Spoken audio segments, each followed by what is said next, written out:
Yes, give it up for yourselves. Peace and blessings. Assalamu alaikum. My name is Rami Neshashibi. I'm the founding executive director of the Inner City Muslim Action Network and the son of a Palestinian refugee who came to the south side of Chicago that knows struggle.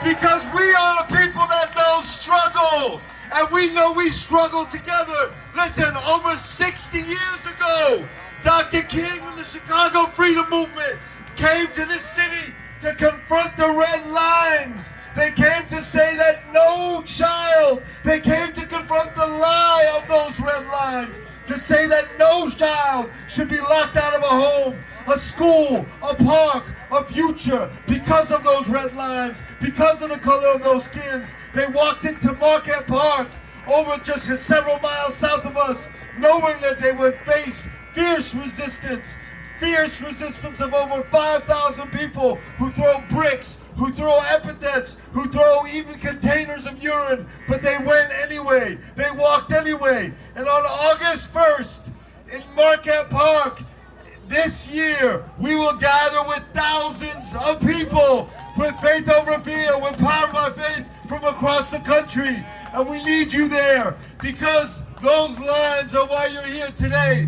Those lines have not gone away. They're still here. They're the lines that keep black families from buying homes, from building wealth, from living with dignity. Those lines, they may have shaped, they may have changed shape, but their forms are still here. They're the lines that they draw on maps to silence black and brown voters in places like New Orleans, in Louisiana. They're the lines that they try to draw for ICE raids to tear families apart. They're the lines that they draw during detention centers where human beings are treated like animals.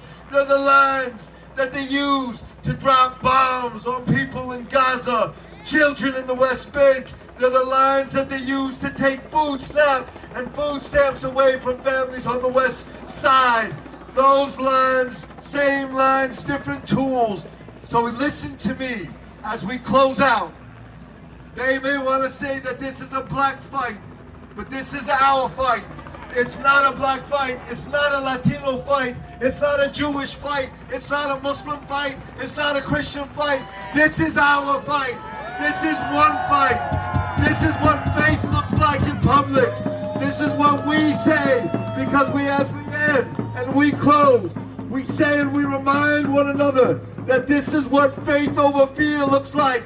This is what love over hate looks like. This is what courage over cowardice looks like. And when we come together and when we stand as one, there is no lie powerful enough. There is no system that is strong enough. There is no force more organized enough to defeat a people that are united. So say it with me. A people united can never be defeated. A people united will never be defeated. Un pueblo unido jamás será vencido. Give it up for yourselves. Give it up for one another. And I want to bring the artist Phenom to help close us out. Once again, give it up for Phenom from Chicago. Assalamu alaikum. Peace and blessings. Okay, everybody put your fist up like this. Everybody in the park. There is no right that we have that somebody didn't die for. At least you can put your fist up. Come on. The people united will. El pueblo unido. The people united. Come on.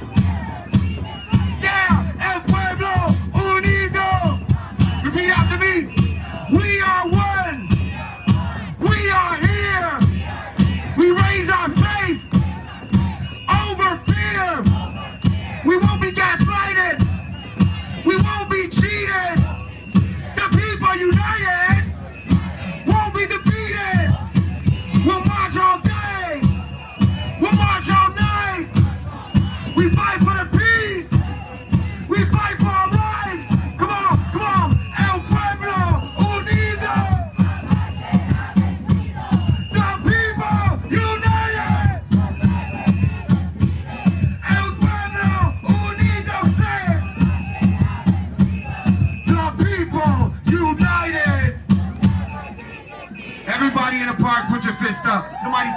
picture of this.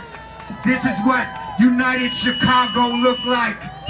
We didn't go to work so we could do our job. Remember that. The people united will never be defeated. Let's unite, y'all.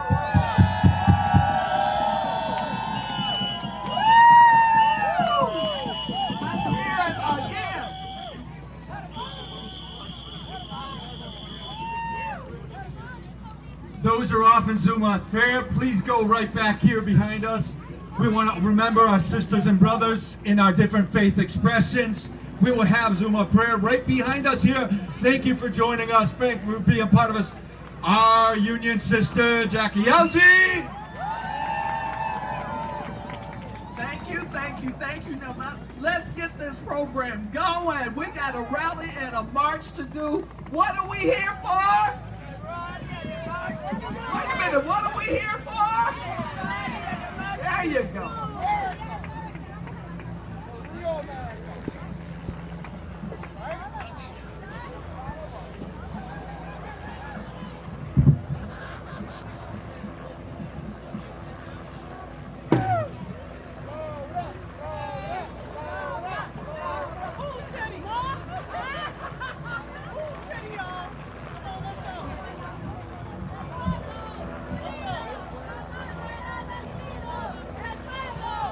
All right, you all, can you hear me?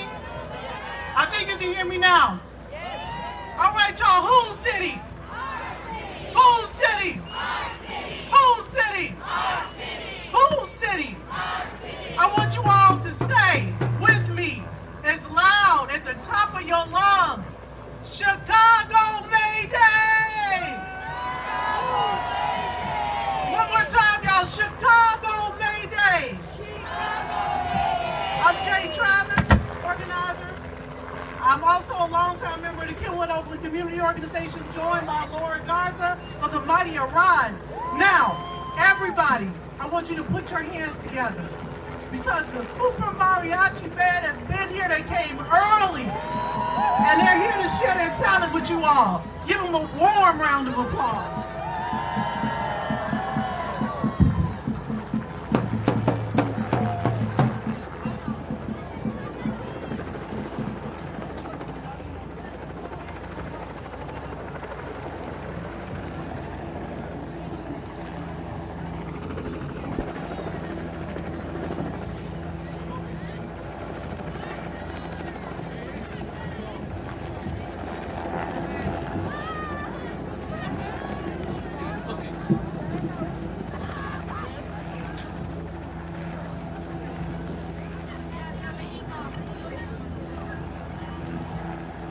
Hello Chicago, Mariachi, Jaguar Juvenil.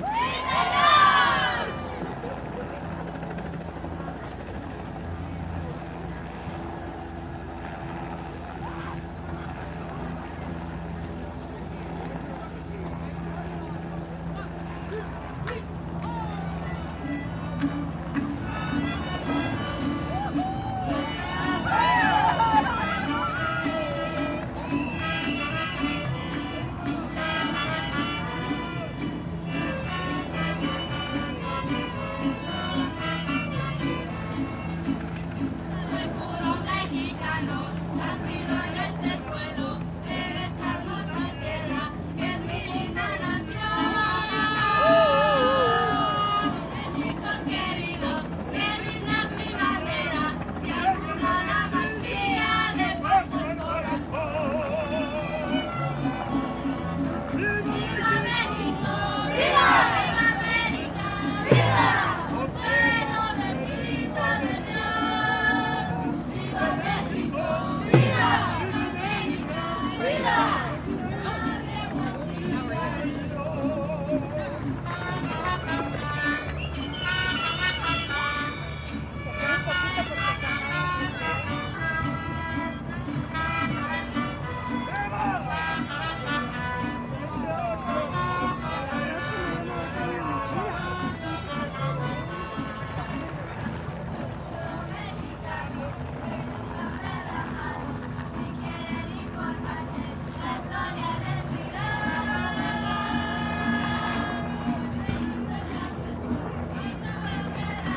much. Mariachi, Jaguar Juvenil.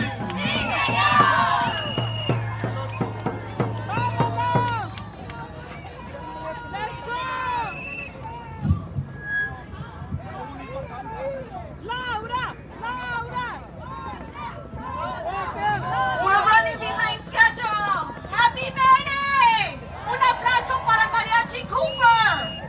Gracias, niñas y niños. Gracias, la Escuela de Cooper. Gracias. We're going to get the program started. But the mariachi got us started this afternoon. Vamos a bajar por aquí. We want to make sure everybody's safe.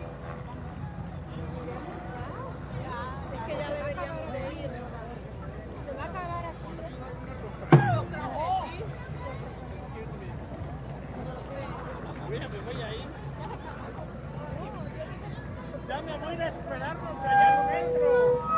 Porque nunca había durado tanto, ¿verdad? Sí. ¿Qué parece? ¡Let's go! Good afternoon! Good afternoon, Chicago! Happy May Day! My name is Laura Garza. I'm the Executive Director of Arise Chicago.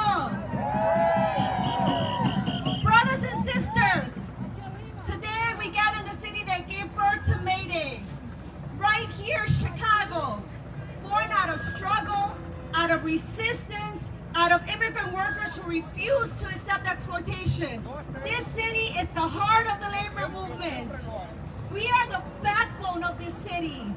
Our labor powers every industry, every neighborhood, every corner of this economy. Nothing moves without us. Not one building goes up. Not one child is cared for. Not one workplace runs without working people. And yet, while we create the wealth, our communities are under attack. We have been here before.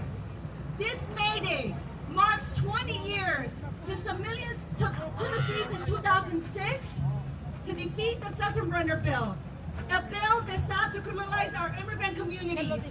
We rose up in the millions then, and we stopped it. The same spirit lives on today. Today, our people are being targeted, criminalized, pushed to the margins, while billionaires hoard the wealth and the Trump regime invests in war instead of our communities. And we're saying, hell no, no more. No more. So let me be clear. We will not be silent. We will not back down. These times demand courage. They demand action. They demand that we rise. This May Day, here in Chicago and across the country, we show up not to resist, but to fight back. We fight back for our dignity. We fight for justice. We fight for an economy that puts workers first. We fight for our democracy, our schools, our healthcare, and our housing, not war. This is our city. This is our labor, and this is our power, and we're showing it here today, brothers and sisters. Because when we fight, cuando luchamos, ganamos. Cuando luchamos, ganamos. It's now my honor to introduce my co-MC for today, Ms. Jay Travis, a longtime Southside organizer and a long-term member of the Kenwood Oakland Community Organization, COCO. Please help me welcome Jay Travis. Look at the power assembled here today. Let's give it up for Chicago, y'all. Because we know that Chicago, wherever, and whenever this country is rocked, that beginning vibration starts where? It starts here in Chicago. Let me just share a few thoughts. House music started here. And it's so did house music. I remember that too. Let me just start a little bit by just reminding us of why we're here today. The biggest threat to authoritarianism, the biggest threat to billionaire interests, is the power assembled here today. We represent the organizations on the front lines of struggles for Black, Brown, Arab, Asian, immigrant, working class, families, seniors, youth, and mighty labor unions. We are the people. It's us, y'all. We always push back against the billionaire interests and their minions. We've always battled state-sanctioned violence. And when we join forces in coalitions, we do so with a deep, profound respect of the histories of our people. We acknowledge our people's resistance to stolen labor, stolen land, dehumanization, and exploitations that those who seek to build a world on oppression and domination while they accumulate unconscionable wealth, attempting to destroy our opportunity to live with dignity. We join forces today, y'all, to disrupt militarization. Is that why we're here today, y'all? Yeah. We're disrupting the criminalization of our communities. Because only then can we shift the political... Wait a minute now.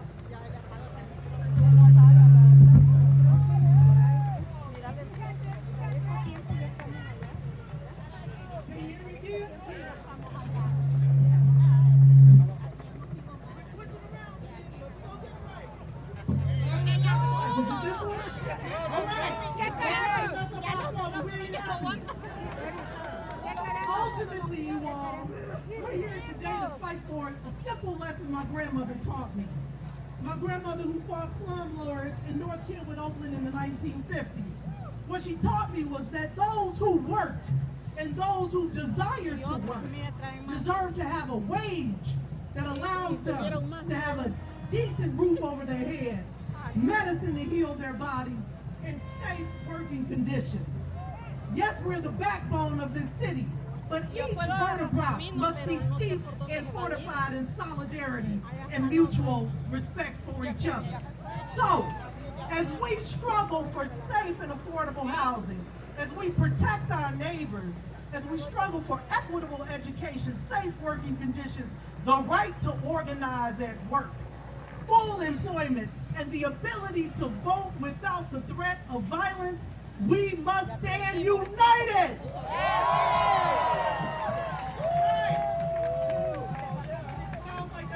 Sounds like that's what we're here to do today. So I'm going to now introduce Jorge Mojica, lead organizer with Consejo de Resistencia and the Rise, and Margarita Morales from Casa Aguascalientes and Consejo de Resistencia.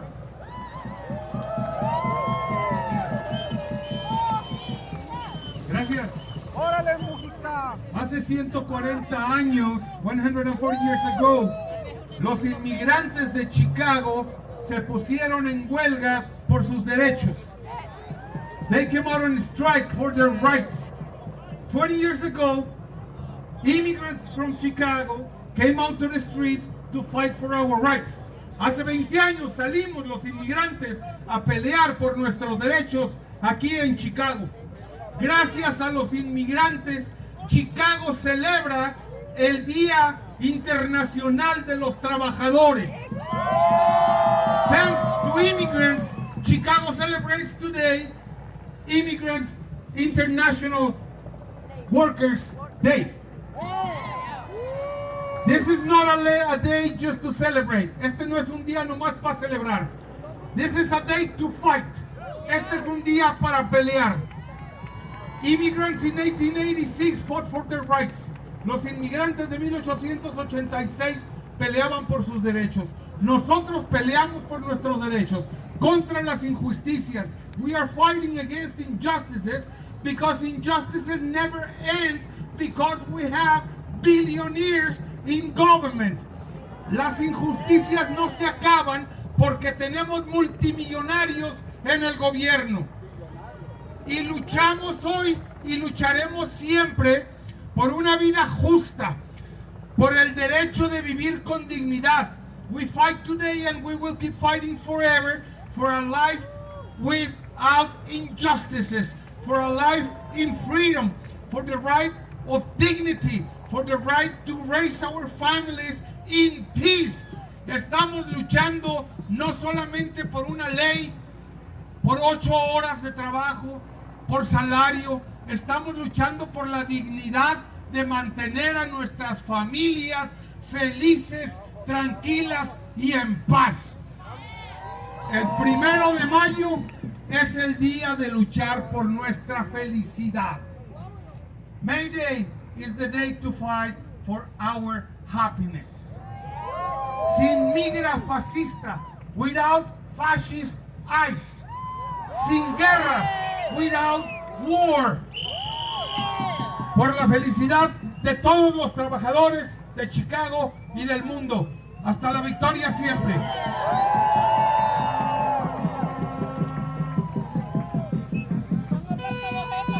Good afternoon, everyone. Margarita Morelos with Consejo de Resistencia in Casa Aguascalientes, Chicago. Today, in front of you, stands a woman, an immigrant, a Latina, who is demanding something simple, yet too often denied. Dignity and equality. We are here because we are tired to be treated as if we were less disturbing, less capable, less human.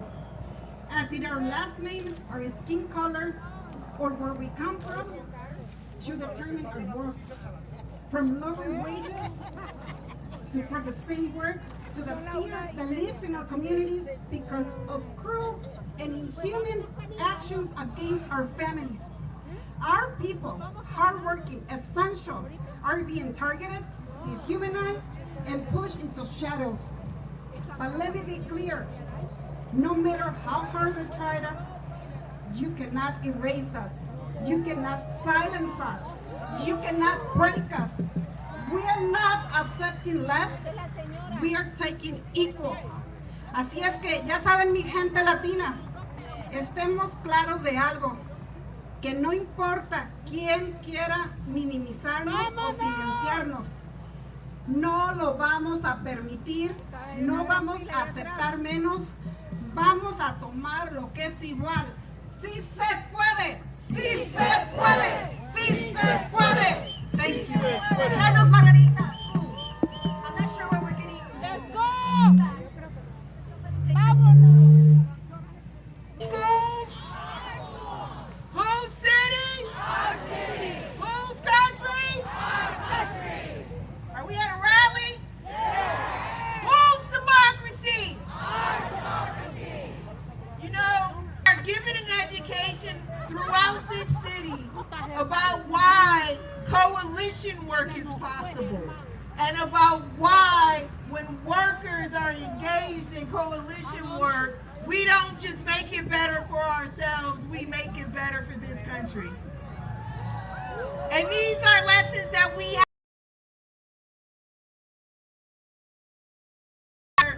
and lament the fact that billionaires gave us a president that is dismantling democracy. I thought I was going to lament that billionaires gave us a right-wing Congress that's just because I'm a history teacher. And as a history teacher, I need to remind you of the power of workers. See, workers during a war left plantations and broke the backs of the Confederacy. And in obtaining their liberation, they made the government issue a decree codifying their liberation as workers. See, without that, you don't even get a labor movement. But with that courage, they formed coalition with abolitionists, both black and white, and led by women. And these people reunited this country, but not in the same way, because when they reunited this country, they abolished slavery. They established citizenship and due process. And they enfranchised more people to the ballot box. I say this.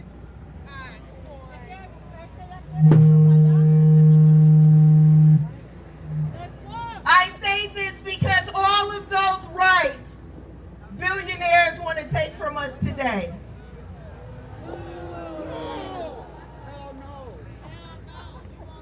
We can retreat in this moment, or we can form coalition that is multiracial. We can form coalition that's gay, straight, queer, and trans. We can form coalition that's old and young.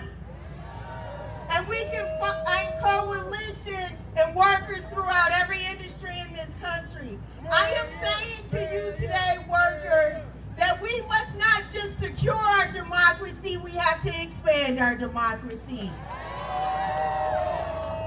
And I am saying today, workers, that it was my enslaved ancestors, enslaved Africans.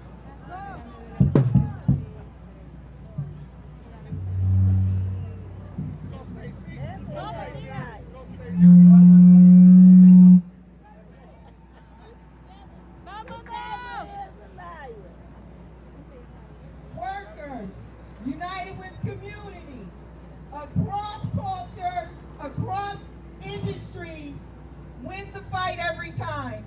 Do not give up your power to assemble. Do not give up your power to call in power. And do not give up your power to organize. Workers over billionaires. Workers over billionaires. Workers over billionaires. Workers over billionaires. One time for Chicago. Whose schools? Our schools. Whose city? Our city. Whose democracy? Our democracy. Whose country? Our country. Let's go, Chicago.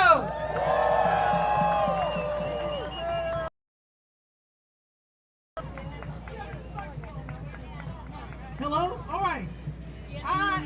Somebody was getting a little CTU going out there. What was it? I was trying to hear it. Let's give some more love for Stacey Davis Case you all. All right. I would now like to introduce Andy Trevin from the Retail, Wholesale, and Department Store Union. Let's give it up for Andy, you all.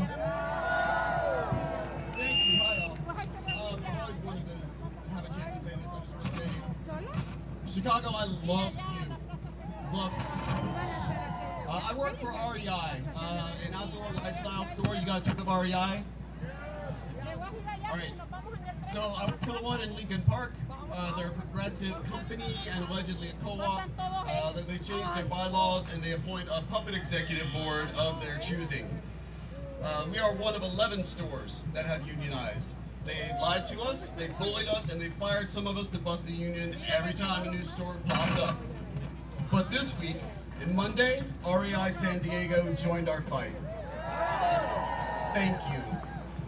For years, we have been trying to reach a first contract with this, alleged progressive company. So they hired Morgan Lewis to represent them. It's a law firm that has represented Elon Musk, President Trump, and they're just an international labor busting giant. And we're just some little guys, We've been trying to get this contract for 4 years. 4 years for 12 stores. They've withheld raises and bonuses. They've stopped promoting people. They've cut hours. They've cut our benefits to try.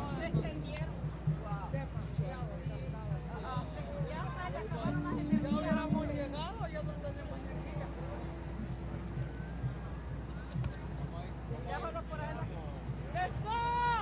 Let's go! There's a mic, sorry.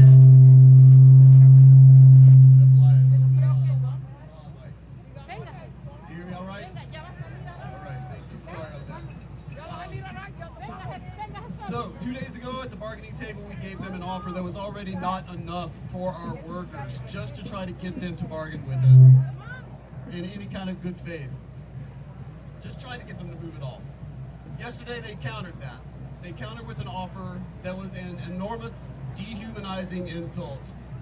5 years, no right to organize any more stores, and only yearly bonuses if we never take a strike. That's right. So REI, this little friendly outdoor company, they want to be just like Amazon, or Musk, or Starbucks, or Tesla, but they want wage slaves, no matter how progressive they claim to be. So, you hear me? No. Yeah. We're having some issues with yourself. I love you.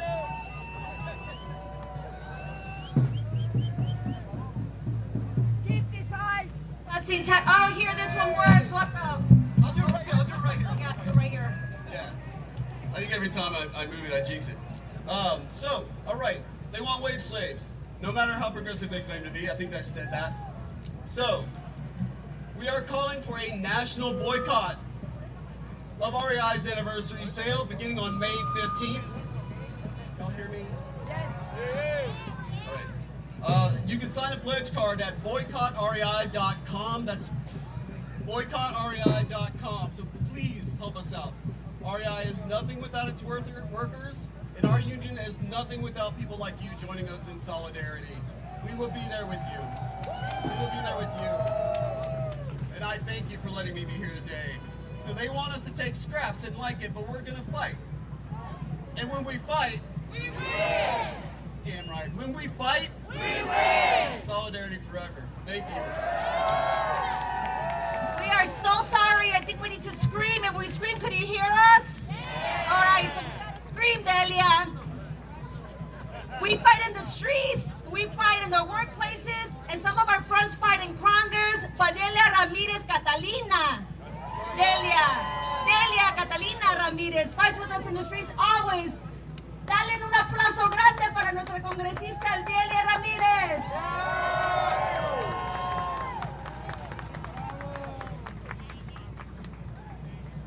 How's it going, Chicago?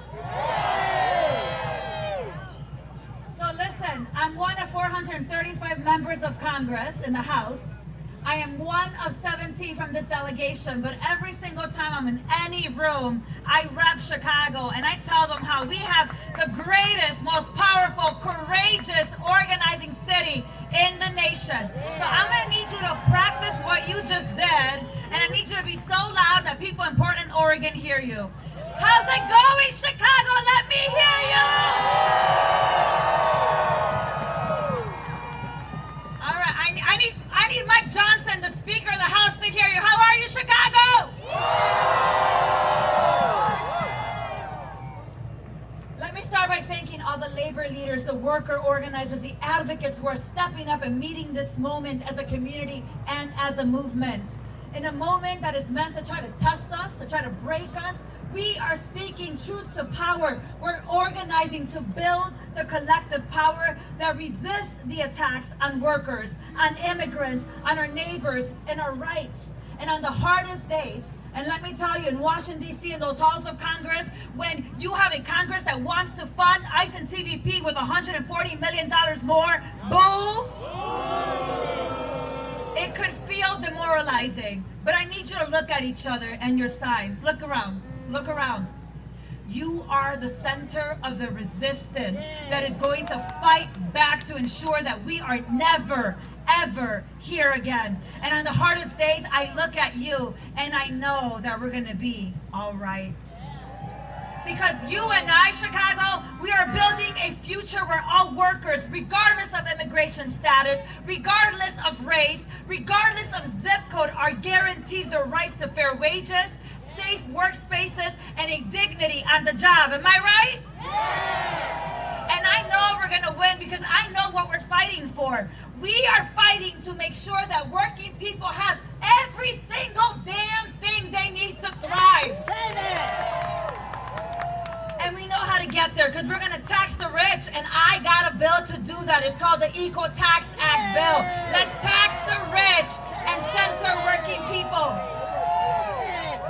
And look, when you sent me to Congress, you told me, Delia, I need you to deliver. I need you to remember where you come from, and I need you to fight like hell for workers. Yes. So 2 days ago, in the triangle in the halls of Congress, facing the Capitol, I introduced the bill that raises the minimum wage in the United States of America to $25 an hour. For every single worker, regardless of industry, no more substandard minimum wages! So we're going to tax the rich, we're going to raise the wage so we can have a living wage, and let me tell you the other thing. I unapologetically serve in the Homeland Security Committee, and I walk in with the energy and the vibe to abolish ICE. And you won't be surprised by this, but I'm also the lead sponsor of the Melt ICE Act, where we're going to end detention, disrupt enforcement, and send all that money, all your money that they're spending to try to terrorize our communities, back to Chicago, back to Portland, back to Minneapolis, and to every single city that the terror organization has tried to harm. And finally, we got to be done with these endless wars. And we have to block the bombs, don't we? We have to block the bombs. And I am your lead sponsor with 69 members of Congress co-sponsoring the bill to block bombs, because we don't want to see our money going to war. We want a free Palestine. We want children to be able to thrive and not live in fear under bomb and under siege and under occupation. So what are we going to do? We're going to stand up and what? And I know that the work that we're doing feels ambitious for some, but we're not doing it alone. We're doing it together. I want to give a big shout out to the Northwest Side progressive electeds that are around here today. A big shout out to the state reps, to the city council people, to the state senators, to the Cook County board members that you all send to fight like hell for you in every unit of government, to be accountable to you. Not to the APACs, not to AI, not to crypto, not to corporations, but to the working people. So let me end by saying this. The state of the resistance is strong. I want you to look at each other and say, the state of the resistance is strong, because I am part of that resistance. So, Chicago, let me say this as I wrap up. We're going to continue to organize, am I right? Are we going to practice solidarity? Are we going to build the beloved community? Are we going to strengthen our movement? Because no matter what this fascist administration does, we will not allow them to break our spirit. We're going to show them what Chicago is made of. And let me remind you for the record, when our city is under attack, what do we do? When our immigrants are under attack, what do we do? When our workers are under attack, what do we do? When education is under attack, what do we do? Stand up, fight back! Stand up, fight back! Stand up, fight back. Thank you, Chicago.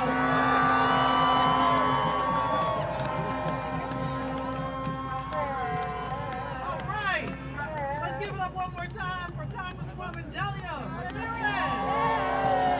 Now I wanna just let y'all in on a bit of an open secret. Did you all know that a union built right here in Chicago is taking over the Midwest? Yeah. I am happy to introduce Greg Kelly, President of SEIU.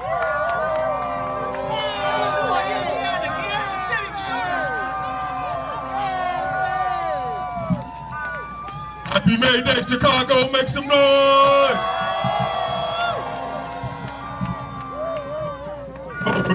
We're not in church, but I want you all to indulge me for a second. Look at your neighbor to your left and say, Happy May Day. Look at your other neighbor to the right and say, Happy May Day. This is our day, make some noise for yourself. As was stated, my name is Greg Kelly, and I have the honor as serving as president of SEIU Healthcare, Illinois, Indiana, Missouri, and Kansas. A union of care workers. And I also want to shout out my sisters from local and siblings from Local 1 and Local 73. And we make some noise for Local 73 as they are on the strike line today. As a lifelong trade unionist, I've spent a lot of time thinking about what the word solidarity means. We use that word a lot, right? And so to be here today in a community with all of you all in solidarity is an example of what we mean. This kind of solidarity scares the folks who work so hard to keep our Supreme Court stacked and making the kinds of decisions they made this week. They don't want us to come together. They know that there's power in our beloved community. Because in the beloved community, all people are respected, cared for, and treated as equals. The beloved community fosters racial and economic justice. It fosters care. And as the president of a union of care workers, I know that care work isn't just tending to the needs of patients or care of recipients, it's taking care of our communities through action. Dr. King made it clear that the beloved community requires a commitment on all of our part, that we have the outspoken champions and stand up against racial and stand up for racial and social justice. We all have to dismantle the systems of oppression. Now, you have to be in solidarity, y'all, not just with people that you like. You gotta be in solidarity with people, y'all, that don't look like you, that don't speak your language, don't have your sexual orientation. Solidarity means standing up for all people. And so I am challenging all of us in this moment that as we fight back, right, that we build a beloved community where everyone is seen and everyone is heard. Because as working families, we are all in this together. And the folks we're up against, they're billions, right? They are billionaires. And they're selling out our communities. And I'm gonna get this mic together here, y'all. You got it, brother, you got it? Thank you. We understand that when we fight together that we will win. We understand that as a beloved community fighting together that we will win. And in this moment, we understand that solidarity requires action. And so I want you all to take one small but important action right now by grabbing one of the flyers that are coming around. They're somewhere around here. We know that our state government is in the middle of a budget fight, and we want to demand that our legislators stand up for revenue, because in order to have the care that our folks need, that we need revenue for our state. And so the Illinois Revenue Alliance is passing around flyers to demand that lawmakers raise $4 billion by making big corporations, big tech, and billionaires pay what they owe, so that we can invest in health care, child care, education, housing, and more, so that we can build the beloved community that we all deserve. Y'all ready to stand up and fight? Y'all ready to build the beloved community? Make some noise! Happy May Day, everybody.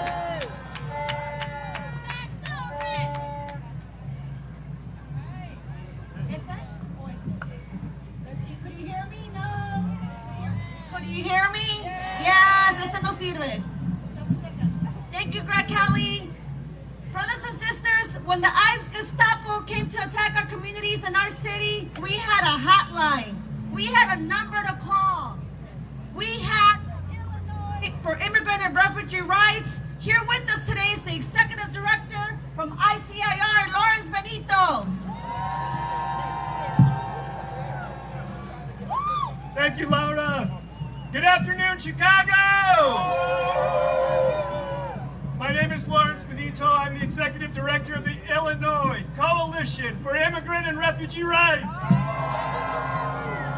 Here in Illinois, we have seen the horrors of ICE and CBP violence on our streets. But across the state, our neighbors came together to say, ICE out of our communities, ICE out of Illinois, and ICE out of everywhere. So many of you here today are part of our rapid response teams, school patrols, and community defense networks. And many more of you have taken action to ensure we can win state and local policies that protect our families. This has made all the difference here in Illinois. But we also know without major federal change, ICE will only continue to grow as it has over the last 2 decades under leadership of both parties. As detention centers expand and ICE continues to adopt new tactics, we are all part of the growing movement that says ICE out of our communities and abolish ICE. Abolishing ICE means winning legalization for all. It means closing detention centers across the country. It means protecting refugees and asylum seekers. It means that our communities get the resources we need, not prisons, not war, not the breaks for the billionaire class. Today, we're joining with other May Day actions across the nation in rallies, marches, and walkouts because we know that only in unity can we win the liberation that we seek and deserve. To win workers' rights, voting rights, immigrant rights, racial justice, and economic justice. This is a growing national movement to not only defend our communities, but also to fight for dignity, safety, and justice this May Day and beyond, because the movement keeps going and keeps growing. And I know that we will win, because the people, united, can never be defeated. The people, united, can never be defeated. The people, united, can never be defeated. Thank you.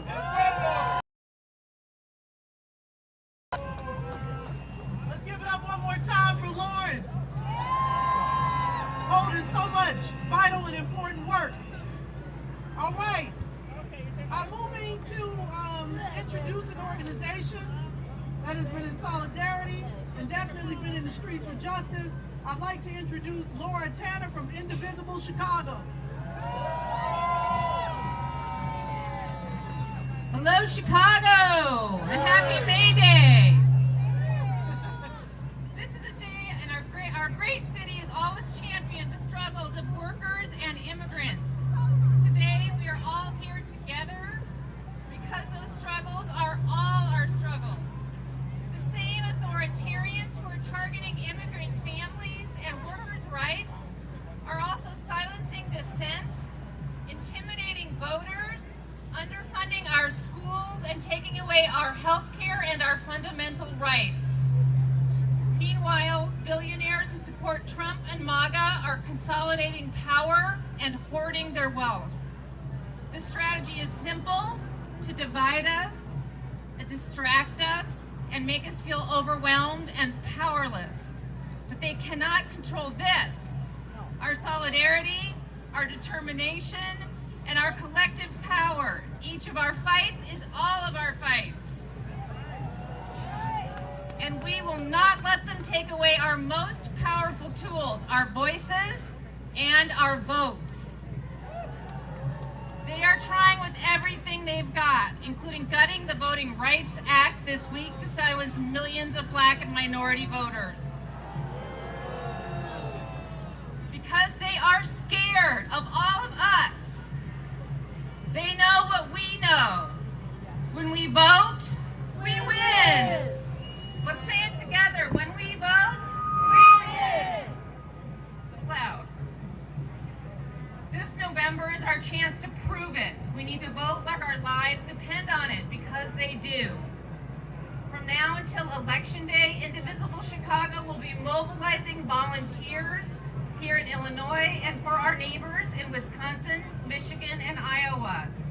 We will do everything in our power to take back the House, the Senate, and our futures, and we need your help.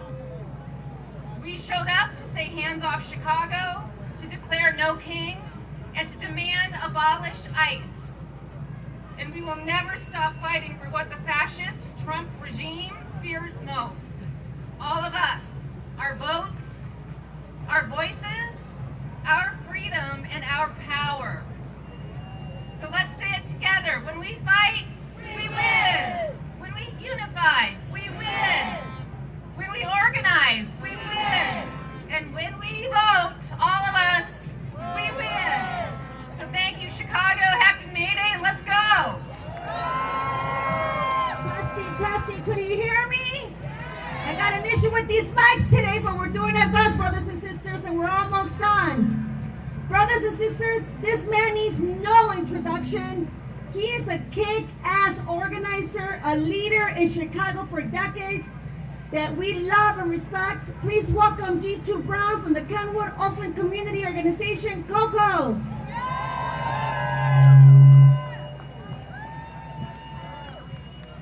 Oh snap! Oh snap! Who's school? Who's school?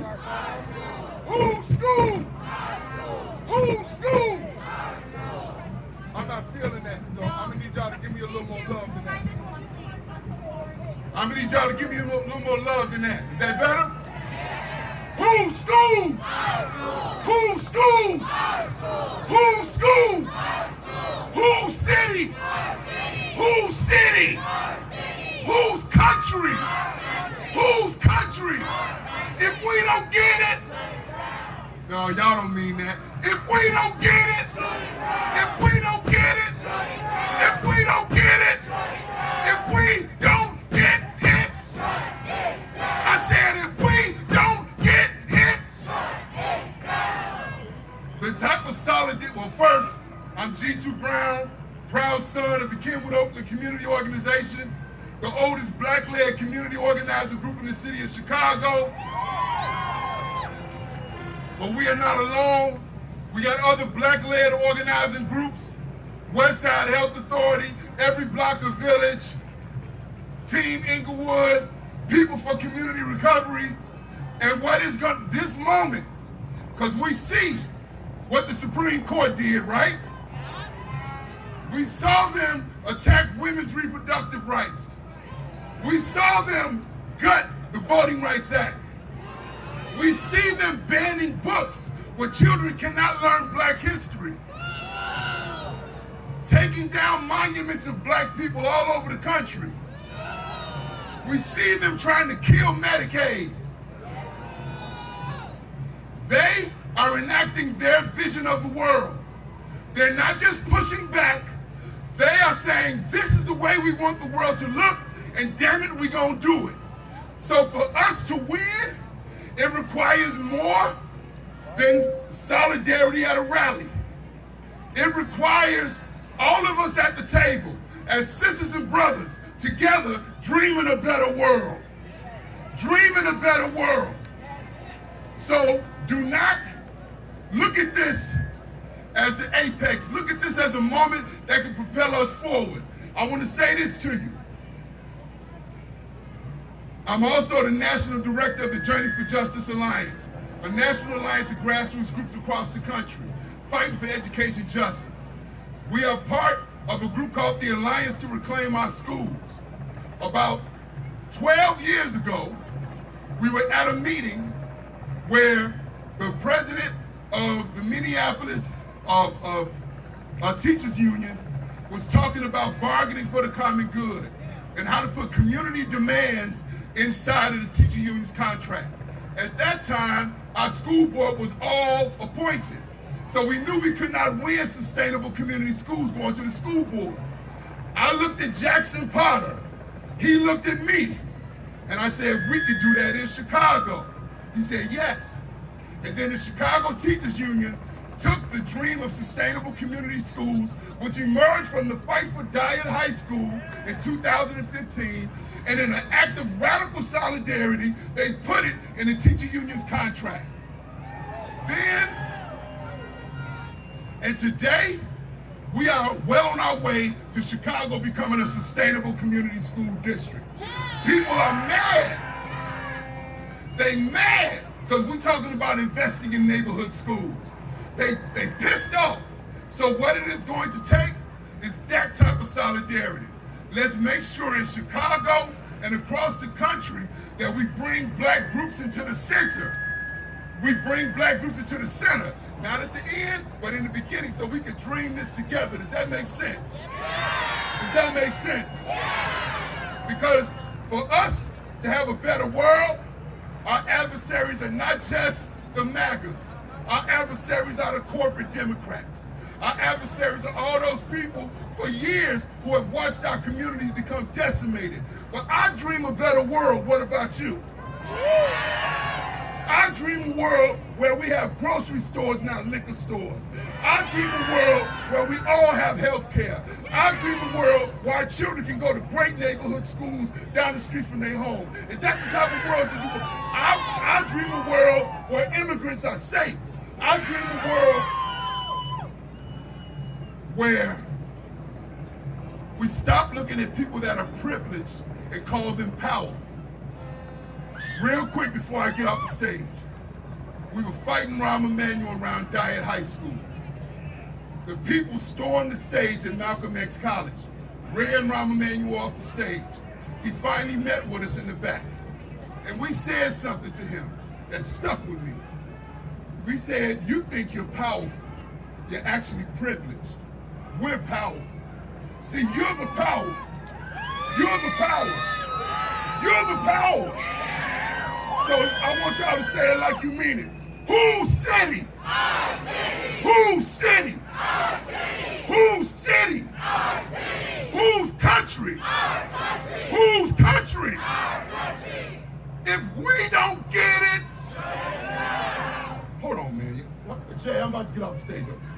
If we don't get it, if we don't get it, if we don't get it, if we don't get it, if we don't get it, if we don't get it, if we don't get it,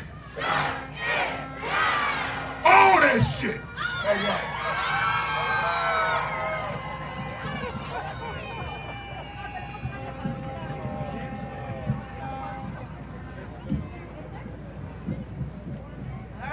Thank you, D2 Brown. We're trying to get this program finished. We got about 10 more minutes so we can start marching. Now we have Brenda Palomares, a member of Warehouse Workers for Justice, to speak for us today. She's a Latina warehouse worker fighting to raise wages and for safety extreme temperature conditions. We welcome to the stage the worker centers of the Chicagoland area and the Raise the Floor Alliance members. Buenas tardes. Mi nombre es Brenda Palomares. Soy una mujer latina, orgullosa y fuerte. Soy mamá, esposa y madre de 4 hijos.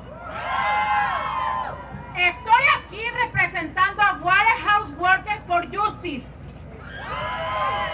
También estoy aquí en el escenario con mis compañeros trabajadores y organizadores de Rise and the Floor Alliance. Una coalición que lucha por todos los trabajadores con bajos salarios en la ciudad y estado. Saludos a los demás trabajadores que están presentes. Hoy me pregunto, ¿por qué vine a la marcha? Estoy aquí para que todos sepan que hoy es el día en que defendemos los derechos del trabajador, los inmigrantes y la comunidad. Hoy nos unimos para defender a las comunidades negras y latinas del terror del gobierno y de ICE. Nos unimos para recuperar nuestro país de las manos de los multimillonarios que son dueños de las empresas que donan dinero a Trump y a sus aliados. Protestamos por los niños inocentes y por las personas asesinadas y detenidas por ICE. Ellos creen que somos débiles. ¿Lo somos? Miren a su alrededor. ¡Somos fuertes!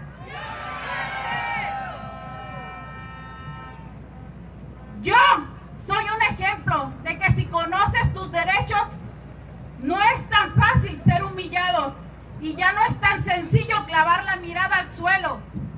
Yo trabajé en una bodega donde sufrí acoso y la intimidación por parte de gerentes y supervisores y el ambiente era hostil y abusivo y la temperatura era extrema en el verano y en el invierno.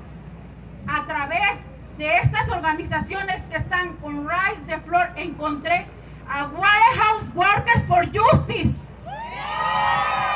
Y me di cuenta de que lo que me pasó fue ilegal. Me di cuenta de que tengo derechos.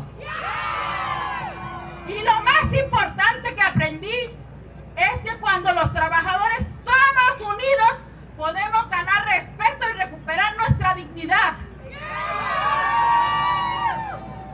Entonces, ¿quién está listo para un salario justo? ¿Quién está listo para parar a ICE?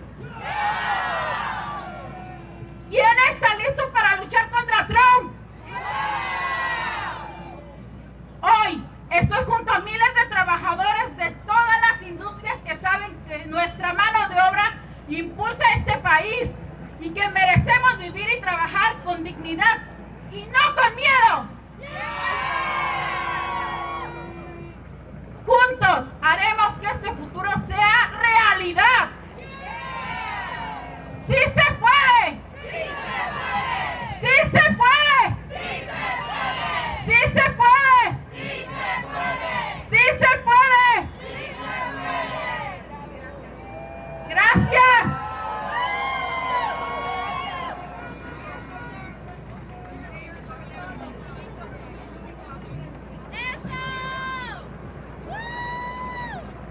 All right, everyone. I have the honor to introduce someone who is just an organizing powerhouse. Her name is Nadia. She is one of the baddest youth organizers in this city. She's here today representing the Coalition Against the Trump Agenda. Let's warm it up for Nadia, y'all.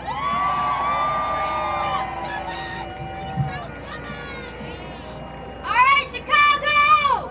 Let's start off with the chant! Free, free Palestine! Free, free Palestine! Free, free, free Palestine! Free, free, free Palestine! Free, free, free Palestine! Free, free, free Palestine! My name is Nadia Eliafi, a member of the Chicago chapter of the United States Palestinian Community Network. USPCN is here today as a leading organizational member of the Coalition Against the Trump Agenda, CATA, a growing united front of movements throughout Chicago. The movements leading the coalition are immigrant rights organizations, Black liberation, women's rights movements, Palestinian organizations, union and other labor organizations, student organizations, and so many more. I can't even name them all. We are united in our collective struggle against an agenda that seeks to divide, oppress, and marginalize us. Say shame. We are a year into the white supremacist Trump presidency, and his regime has already unleashed a full-scale attack on immigrants, Black, and other working-class communities. Say shame. Shame. Our city is home to one of the largest Palestinian communities in the United States, alongside a broader Arab immigrant population that has been at the front line of the immigrant rights and other movements in the city. We were there alongside many of you when we put almost 1 million people in the streets to defeat the Sensen Burner Bill in 2006. And now, 20 years later, we are still fighting strong for justice for our communities.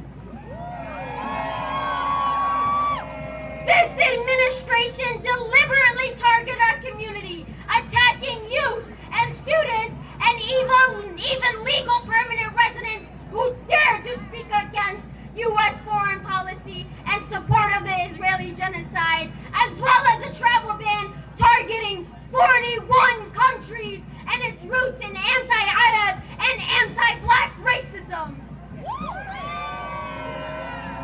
Through the CATA Coalition, we have organized mass mobilizations as a direct response to the repressions our communities have faced.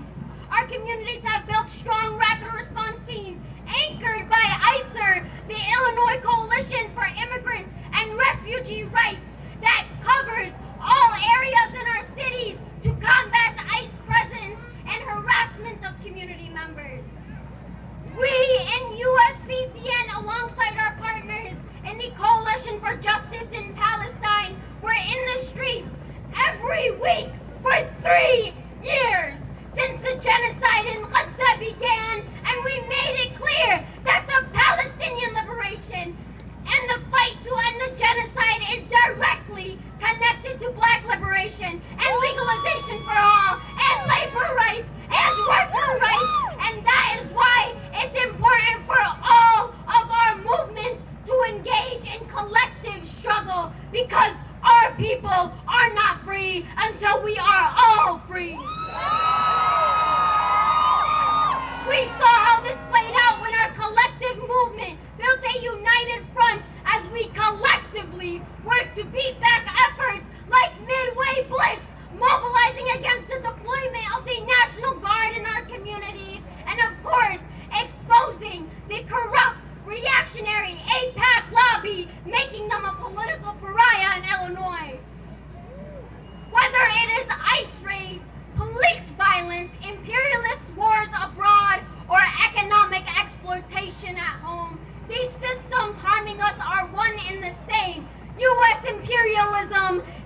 capitalism and white supremacy, and of course, they must be dismantled. Let me wrap it up here. We must continue to fight back against the reactionary, racist Trump agenda and build the united front. We must call out Illinois Treasurer Michael Frericks to abandon Israeli bonds because our tax money should not be invested in genocide. We must stop the U.S. war machine here and abroad and instead invest in money for jobs, education, and infrastructure. There's real lives on the line, like the tens and thousands killed in Palestine or the 19 Filipinos massacred just 2 weeks ago by U.S.-backed armed forces of the Philippines and Toboso Negros Island, 2 of whom were American citizens. Say shame!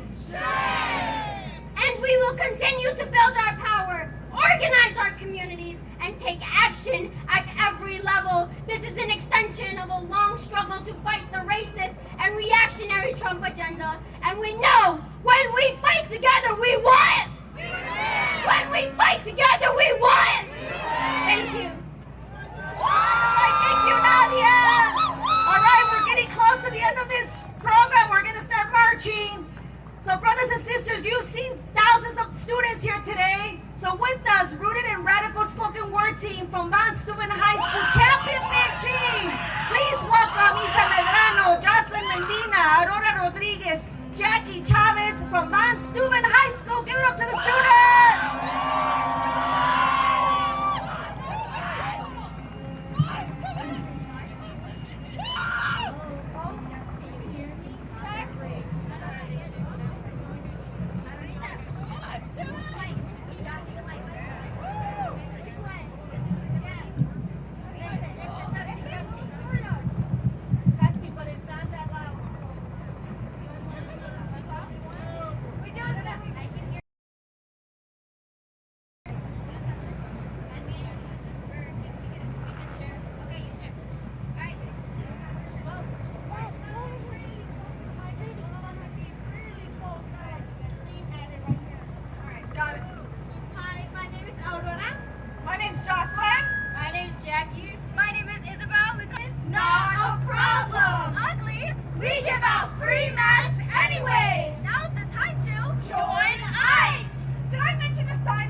Children forced to follow in footsteps they did not take, leaving their homes, taking paths that they did not make.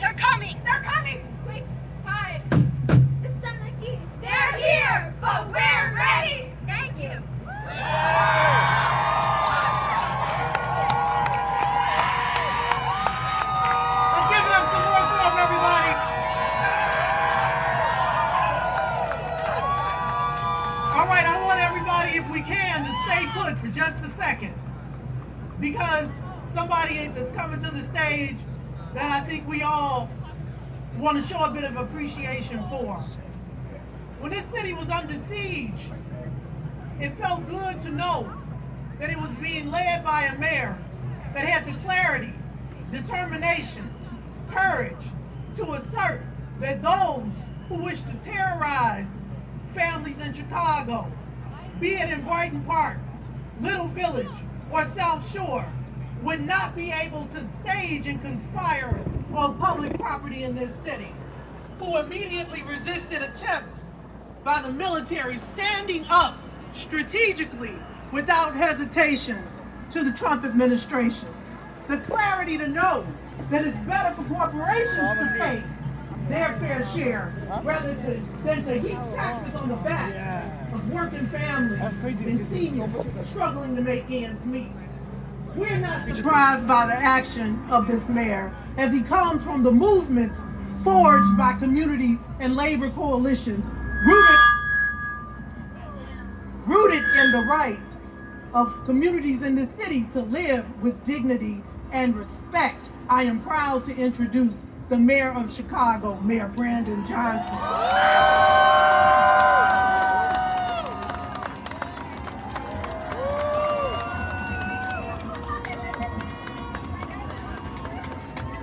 Whoa, what's up, Chicago? Are you all ready to defend our democracy? Are you prepared to protect the humanity of workers across the globe? This is what democracy looks like. Happy International Workers' Day. The fight for justice continues.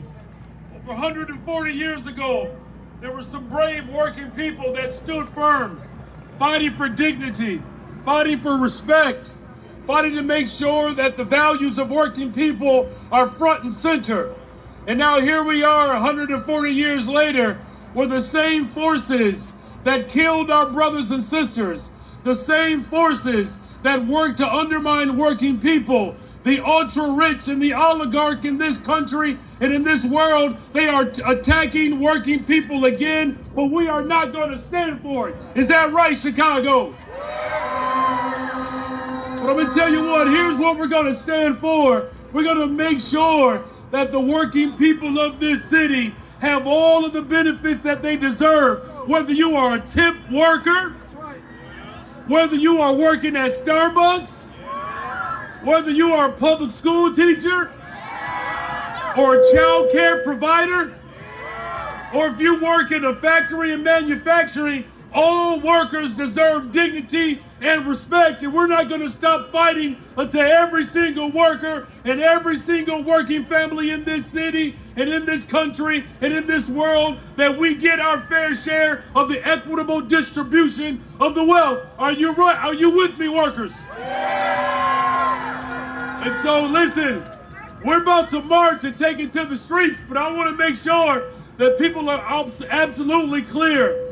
Whether you are a black worker, whether you are a white worker, an Asian worker, a brown worker, whether you have documentation or whether you've been here all your life, you deserve to be fully respected and regarded, and your humanity has to be protected. Are you with me, Chicago? So let's fight for it. Let's make sure that our schools are fully funded. Let's make sure that there's health care for all. Let's make sure that there are good paying jobs for everyone.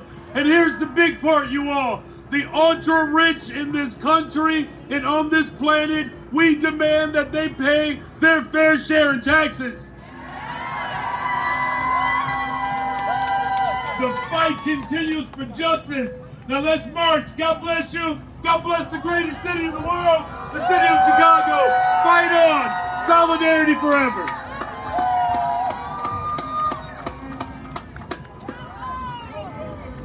Are y'all ready to take it to the street? Are y'all ready to take it to the street? You gotta make us believe. Y'all gotta be ready. Are you ready?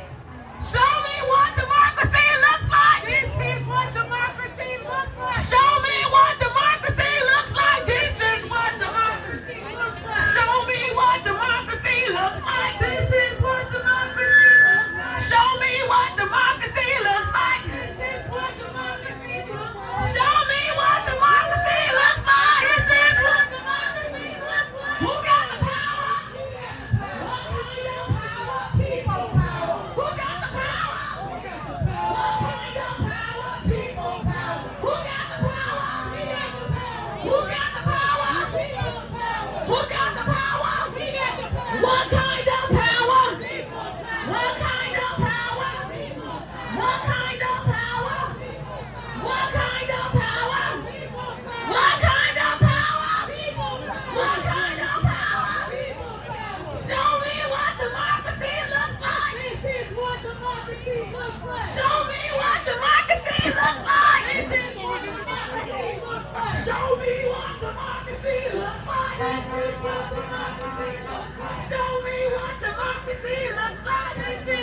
on. Maybe you can get him in front of the march.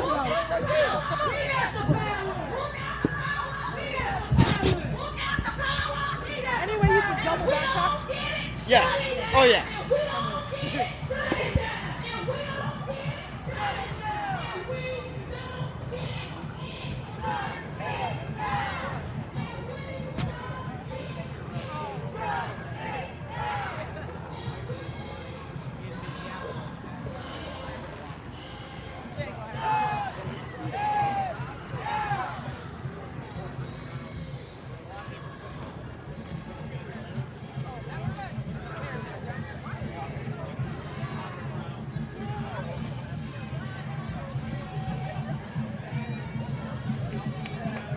Here in Chicago, Minneapolis for 2 months, Charlotte, Pennsylvania.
Podemos acercar a él para hacerle alguna pregunta. Bueno, se ha puesto difícil aquí los días, pero más cerca que podemos. Lauren.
Have a hand on this? Yeah.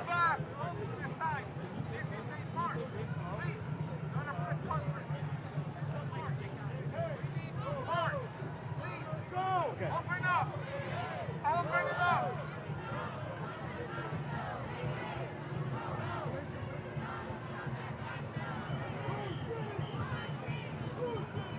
Won't these charge them? What about this guy? No? I have a CM28 blank. Oh, so it needs to be like that?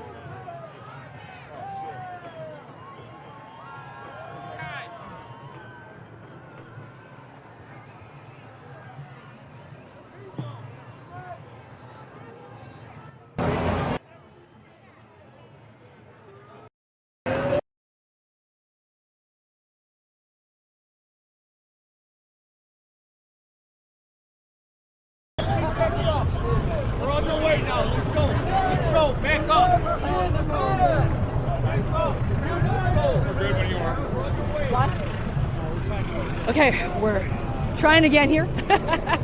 We are live on the ground in Chicago at Chicago's May Day. This is the 140th anniversary of the first May Day. So very historic. May Day began here, right here in Chicago. The fight for the 8-hour workday, so much history for sure. So we are going to be interviewing and talking with the different organizers today. We just came off of the program. Thousands of people are here. The streets are filled. It is really vibrant and alive. So we're going to go to the crowd for a little bit, but we're going to try to chat with some of the different labor leaders out here today.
Thank you so much. Appreciate you guys.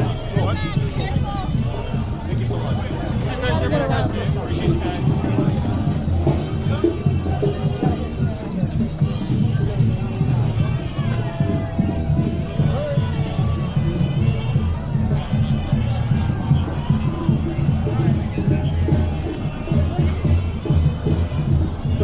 Right now, it's as far as the eye can see, the streets are really filled up.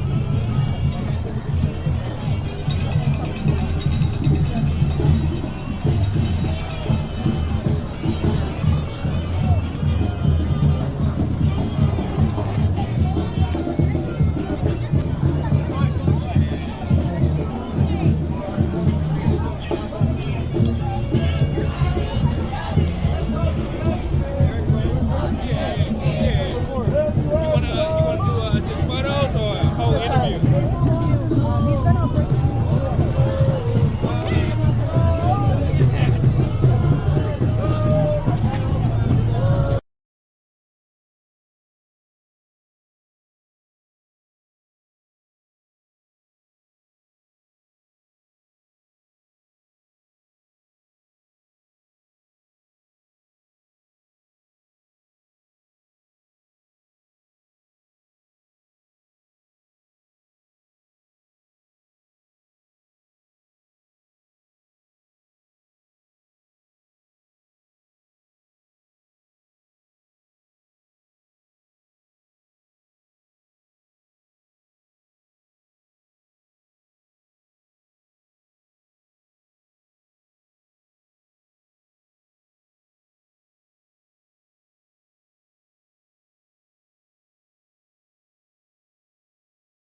Yeah, I can see you. Of course. I know I've seen you before. Yeah. Like, I know this guy.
Hey guys, Ellie talked to you, right? So we're all good. All right, we'll sit down there. Thank you for your patience. Thank you.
So we're here in May Day in Chicago.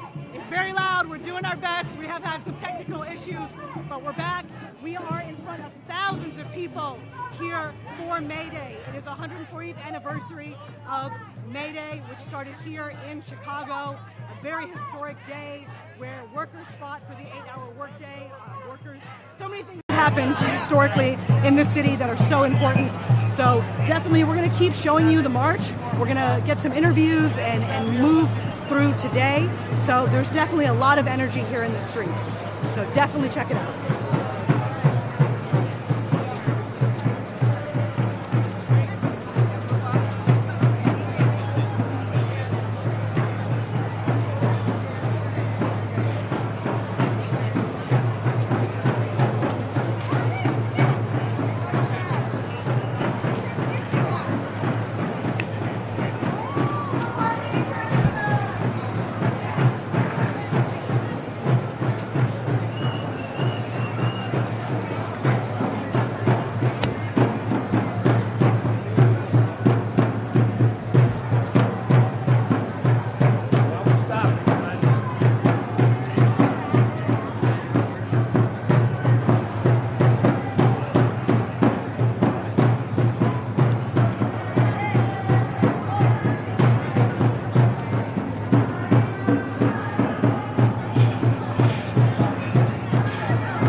Don't stop them, guys. Keep moving.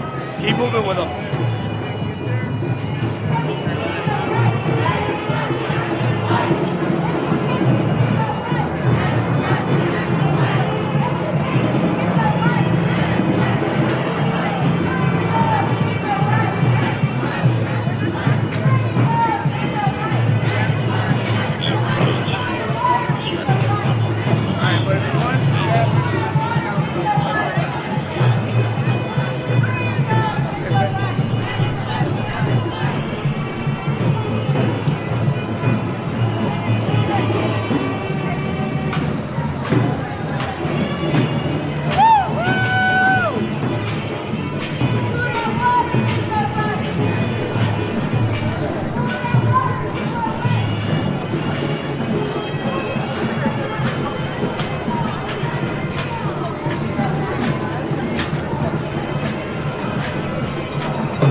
El pueblo unido jamás será vencido. El pueblo unido jamás será vencido.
I check the levels. Let's get to the front. Woo. El pueblo unido jamás será vencido.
Demand to be free.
Idea they had was like, instead of, I don't know, having a stage at the end, they'll have like mini things.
Immigrants are welcome here.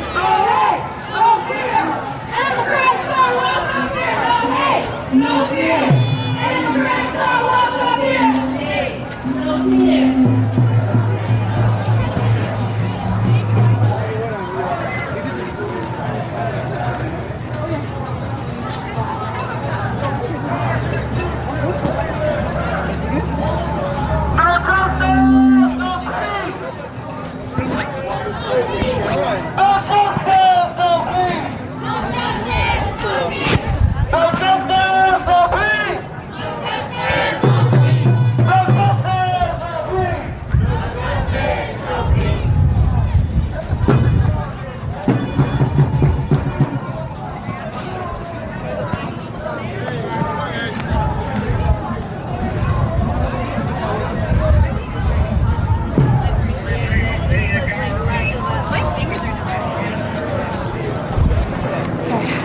Hi, so we're here in the streets of Chicago on May Day. We're speaking now with some students who are marching today. You guys have decided to join your teachers, join all the people in the streets today. Why'd you come out here today?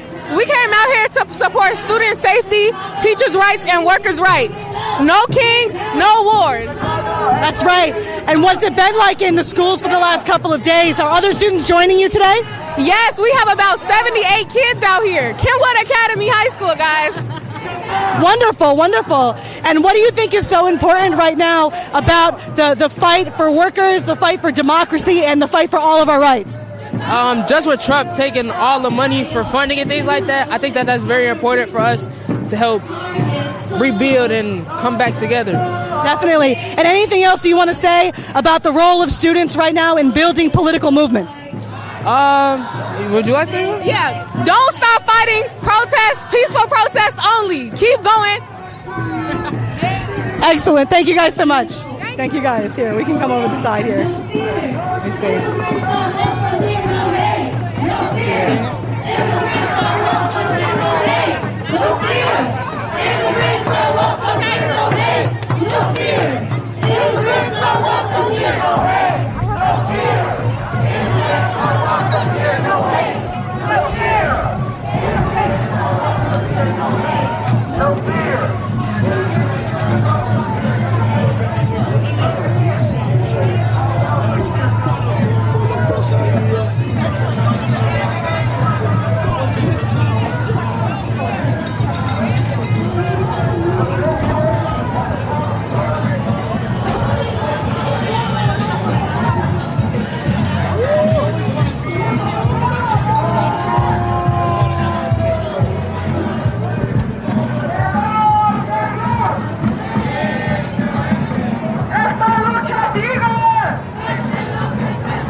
So we're interviewing people here in the streets here for May Day. We're here with a pastor. Can you share your name? Emily Heitzman.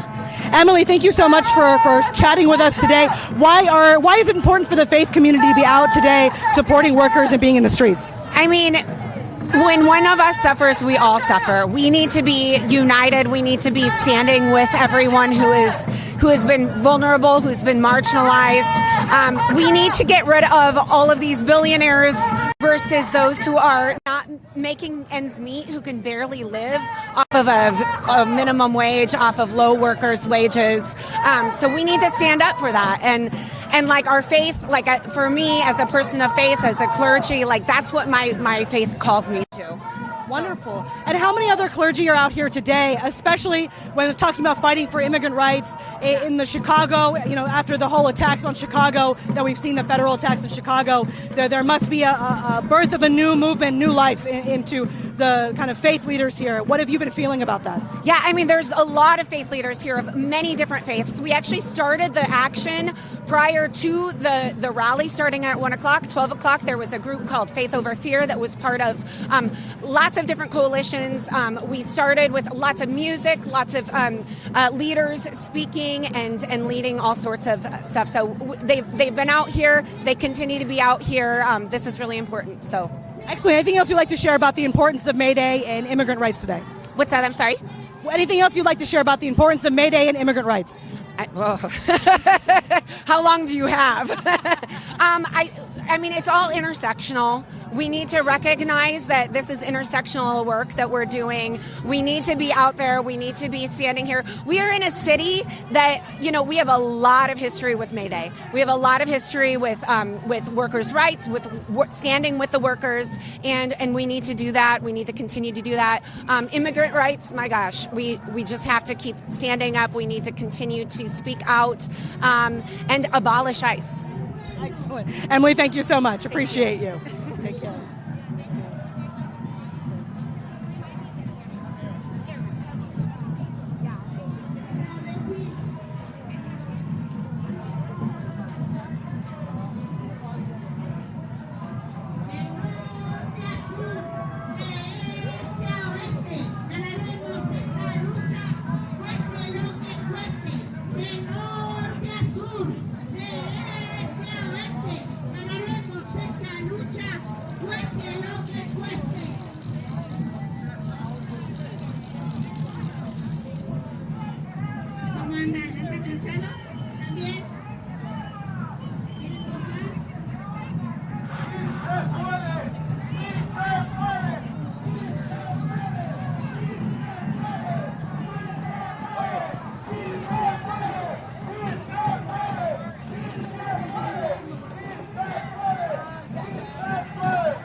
Whoever you think.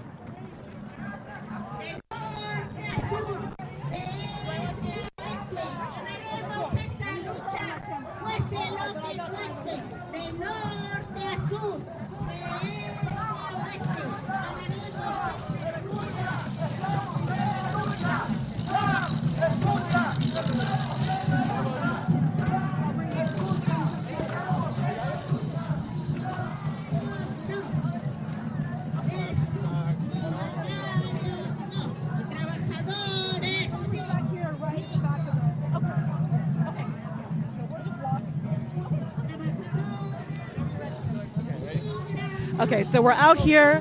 There is so much workers' activity here on May Day. We're here chatting with people from the Worker Center. Can you share more about your Worker Center and your name? Yes, my name is Karina De La Cruz. I am an organizer here, and what we do is fight workers' rights, immigrants' rights, and we also give out free citizenship classes, and we help out in the schools and parametric program.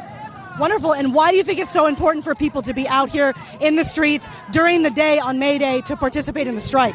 Well, it's important for us as the Workers' Center, especially here in the Southeast side, is that we've been ignored for way too long and we still keep getting ignored.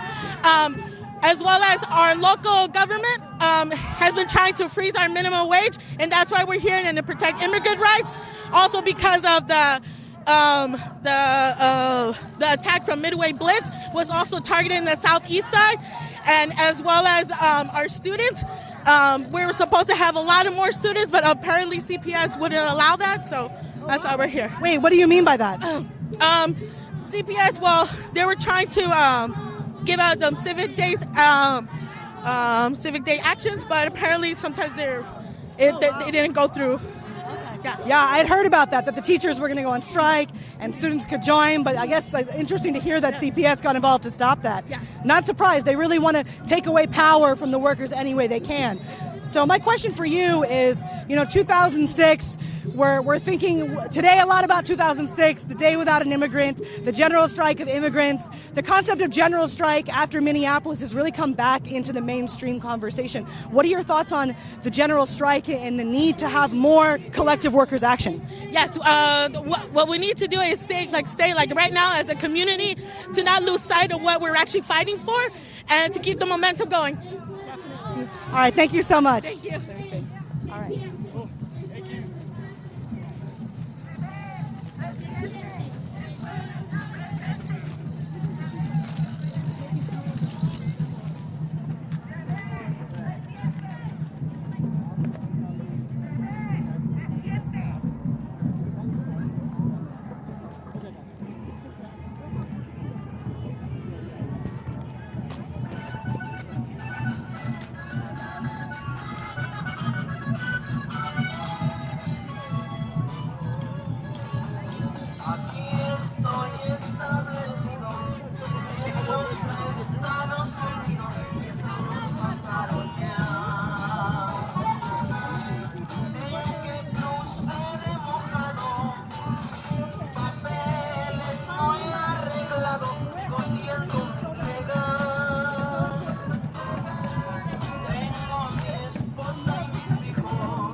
We see the warehouse workers for justice marching today. This is so important, especially after we've seen warehouse workers, the condition of warehouse workers be abysmal in this country.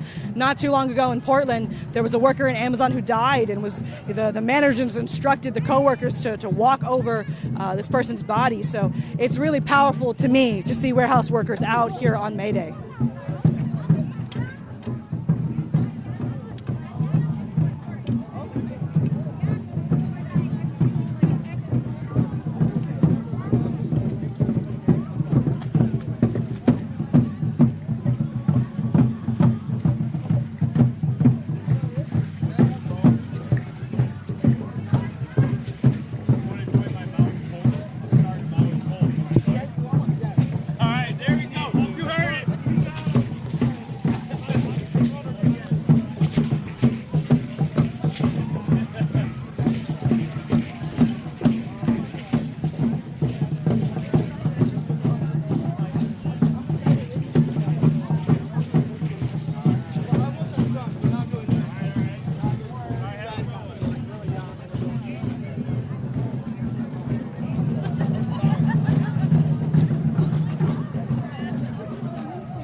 So I love the bike. You can kind of do the slow push with the bike. Appreciate it.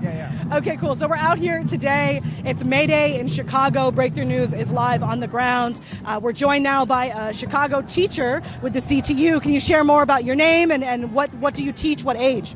Yeah, my name is Noe Castro. I am an MTSS interventionist, so I work with reading, literacy, math with newcomers and students with gaps in education. Wonderful. And why do you feel it's so important for teachers in particular to be out here today, joining this daytime strike, walking out, being a part of the shutdown? I mean, fundamentally, our jobs are under attack. The entire reason for our existence is under attack.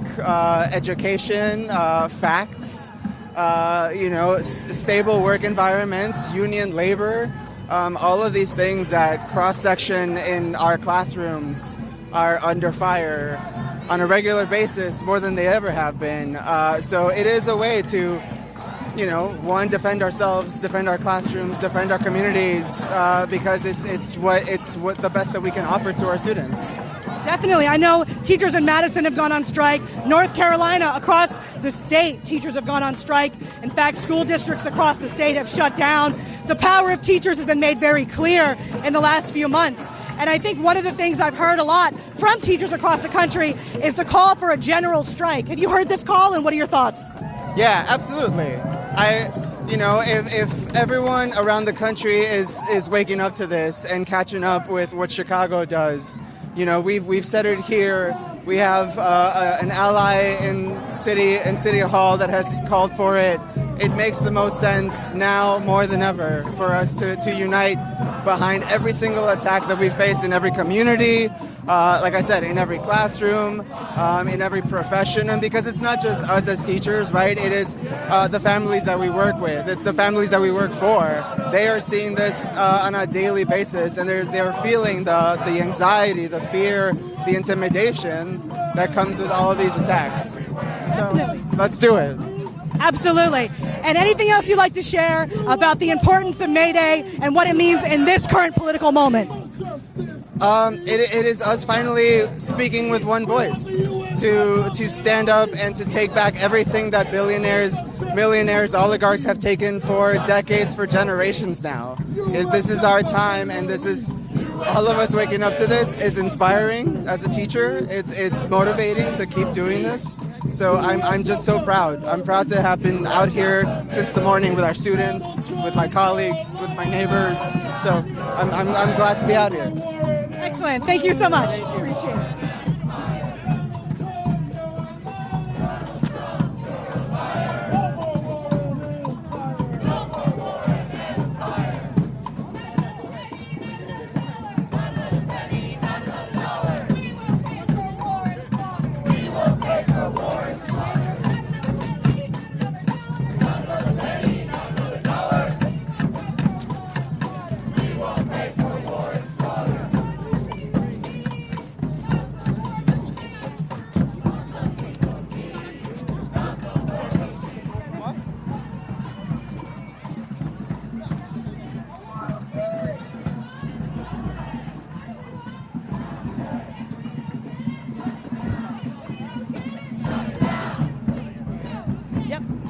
So all different kinds of workers are out here for May Day. There are thousands in the streets in Chicago. We're joined now by an iron worker. Can you share your name and a little bit about what you do? My name is Sam. I'm a local 63 iron worker. We do it all, steel erection. We do the miscellaneous and ornamental all over the city, the suburbs. Wherever the work is, that's where we go. And we work hard every day. We do it with pride. I love my job. My father was an iron worker. I came in right out of high school. I think it's the best thing that I could have done with myself, honestly. I love it, like the unity, everybody that's here. I feel super happy to be a part of it. I took a history class while I was in Union, given to us by Paul Goodrich, who's also an organizer out here. It's awesome, beautiful. Beautiful thing. Oh, shit. That's not good. Oh, no.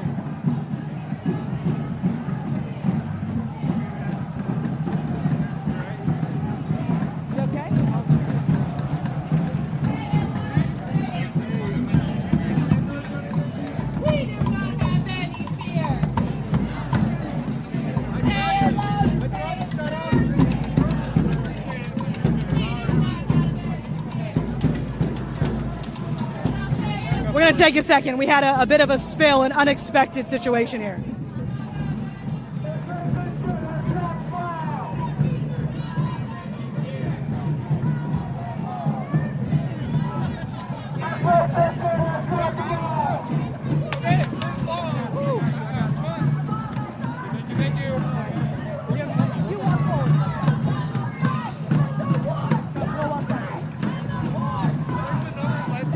Giving our cameraman a bit of a break here with the walking forward and backwards. So it's a new geography out here. Let's come in more. Let's go in the middle.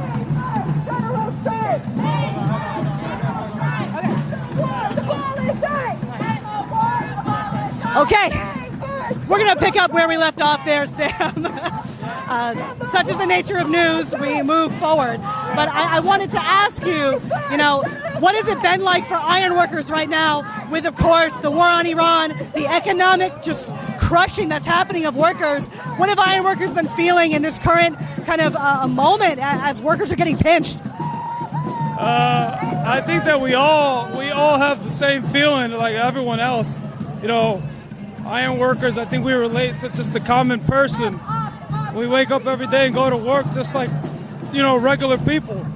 I think we all feel like the same anger and frustration towards like the people who are just putting all this money into the war instead of our own communities.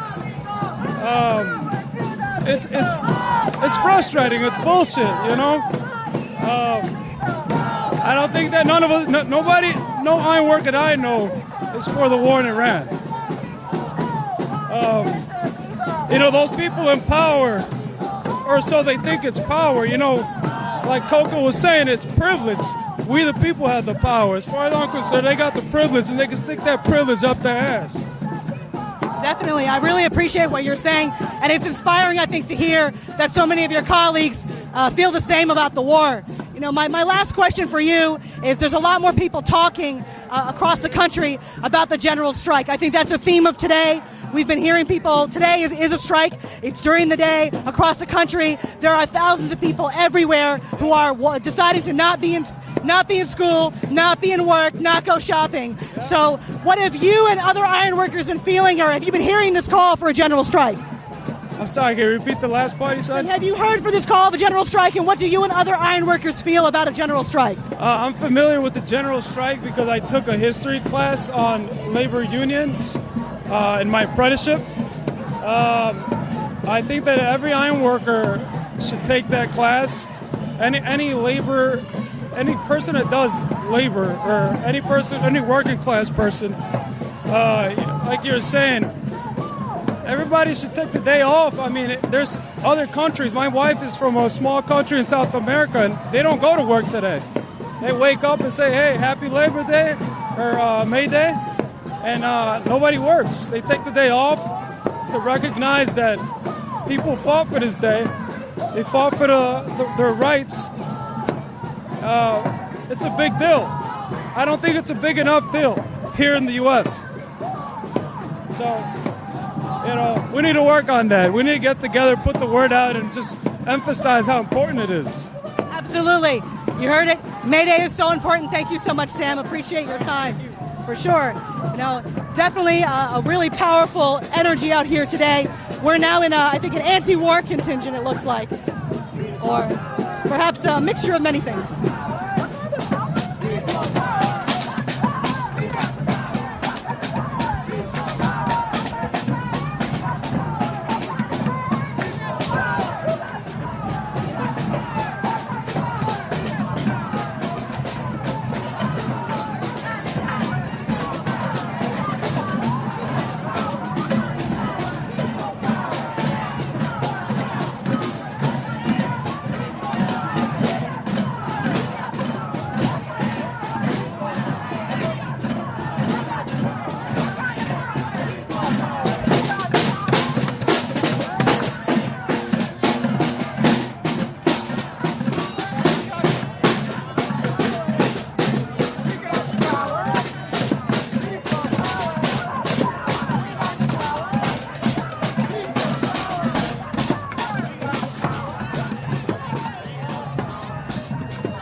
So we're out here today. It's Chicago. It's May Day, very historic day, the 140th anniversary. We are in the streets in the middle of the day. People are going on strike, no school, no work, no shopping. We're joined now by an organizer with the Party for Socialism and Liberation. There are many socialists out here in the streets today. Could you share your name and more about why you're out here today? Peace, I'm out here because my name is Nino Brown. I'm an organizer with the Party for Socialism and Liberation, and I'm out here because the only way we're going to get liberation is through workers struggling together, united in solidarity. Definitely. And what are your thoughts about the growing call for a general strike? We've seen people across the country, today on May Day, all decide to not go to work, not go to school, and we've really seen the movement grow since Minneapolis. Have you heard of these calls for a general strike, and what are your thoughts? Yeah, absolutely. I organize on the Southwest side, a predominantly immigrant community. Every single business that we went to has been amped to support a general strike. They shut down on January 23rd, they shut down on January 30th, and they also are shutting down today as well. General strike is the tactic that we can use to stop war, to stop racism, to stop these billionaire handouts, and to end the ruling class's power over us. Absolutely. Actually, I heard a lot of small businesses and other businesses joined. What are some of the other groups that joined in today in Chicago? We got the Palestinian Youth Movement, we got Morena, we got Students for Justice in Palestine, we got the Chicago Teachers Union, SEIU. We have so many groups, labor, immigrant rights groups, black liberation groups, community groups, mutual aid groups, rapid response groups. We got all types of groups out here today supporting for May Day. Definitely. And, because it's May Day, it's very much so the core messaging we've heard from all the labor leaders today and all the organizers today is the need for the people, like you said, to really fight back against the billionaire agenda. What does that look like to you? To me, that looks like ending the wars, stopping the deportations, taking back our economy. They had $25 billion to waste on the war in Iran. We could have fed, housed so many children and people in this country. So it looks like us taking power over our lives, power over our workplaces, power over our neighborhood, and ultimately power over our economy and country. Definitely. My last question is that since 2016, we've seen the growth of socialism in the United States. People Googled socialism like crazy when Bernie Sanders happened, and now we've seen it blossom into a serious movement. We see Mayor Mamdani in New York. We see people all across the country embracing socialist ideas. What does that mean for you as somebody here organizing in Chicago? Have you seen this kind of growth of interest in socialist ideas? Oh, absolutely. We're in Chicago, and like Fred Hampton said, if you're afraid of socialism, you're afraid of yourself. And a lot of people are realizing that they have more to fear from these billionaires ruling our economy, ruling our country, as opposed to workers running the country in our interests. So we've seen immense growth in socialism, organizing meetings out the door, people willing to take flyers and become organizers. We're seeing people move from being passive to active and intervening in history. So we're very excited about where this is going. Absolutely. Thank you so much, Nino. Appreciate it.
There's a banner here on the ground in Chicago for May Day of veterans who are against the war, standing up today to connect and unite and connect all the issues that are out here right now. So could you share your name and you said you were a veteran?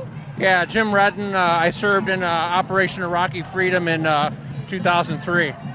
Wonderful, absolutely. And I wanted to ask you, why do you feel it's so important for veterans to be out here today, especially as we think about the Trump administration's growing attacks on Iran and attacks on people here in the U.S.? I think Iran war's stupid. I mean, we all know it. It's just not, they spend $1 trillion a year and look at what it got them. Got them nowhere. It got a bunch of schoolgirls killed. And as veterans, we're not for that. As veterans, we know about war. We know how bad it is. We know how horrible it is. And we know that it needs to stop. Definitely. Especially as somebody who served in Iraq during this time period, are there any kind of lessons you want to give this new generation that are making the connections to what happened then and what we're seeing now? Yeah, just don't enlist. Don't enlist. Don't do it. It's not worth it. Definitely. Anything else you want to share about why it's so important for veterans to be in the fight? Well, it's important for veterans to be in the fight because, we fought before and we're continuing to fight, but for peace and for jobs and for health care, and for schools. Definitely. Thank you so much. Thank you. Thank you very much.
So we're still here in the veterans contingent in Chicago's May Day.